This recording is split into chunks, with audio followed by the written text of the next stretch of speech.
রথযাত্রা বাঙালিদের প্রধান উৎসবের মধ্যে একটা উৎসব, আর বাঙালিদের দুর্গাপুজোর খুঁটি পুজো তো এই দিনেই করা হয়, তাই এই দিনটা আমাদের কাছে খুব শুভ একটা দিন। আর এই দিনে বিকেলবেলাতেই আমরা মেলায় চলে যাই রথের দড়ি টানার জন্য, সঙ্গে কিছু কেনাকাটি করে, আর জিলিপি পাঁপড় ভাজার কথা ভুললেও চলবে না। আর এই দিনে আমি অবশ্যই একটা করে গাছ কিনি, কারণ গাছটা আমার কাছে খুব শুভ বলে মনে হয়। তো এ তো গেলে একটা পার্ট। আর প্রত্যেক বছর জগন্নাথ দেবের প্রিয় খাবারের মধ্যে একটা খাবার আমি এই দিনে করেই থাকি।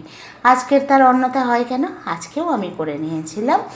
জগন্নাথ দেবের প্রধান খাবারগুলির মধ্যে একটা, তা হলো মালপোয়া। তো মালপোয়া তো কম বেশি সকলেই করতে জানো। যে মিক্সিংটা থাকে তার মধ্যে কিছুটা আমের পাল্প মিশিয়ে এই মালপোয়াটা আজকে আমি করেছি। এটা হলো ম্যাঙ্গো মালপোয়া, খেতে কিন্তু দারুণ হয়েছিল। আর এই রেসিপিটা আমারই বন্ধু সর্বরী, তারই একটা সোশ্যাল মিডিয়ায় পেজ আছে, ওখান থেকেই দেখে করেছি। দারুণ সুন্দর খেতে হয়েছিল। তোমরাও এটা করে দেখতে পারো, এমন কিছু কঠিনও না।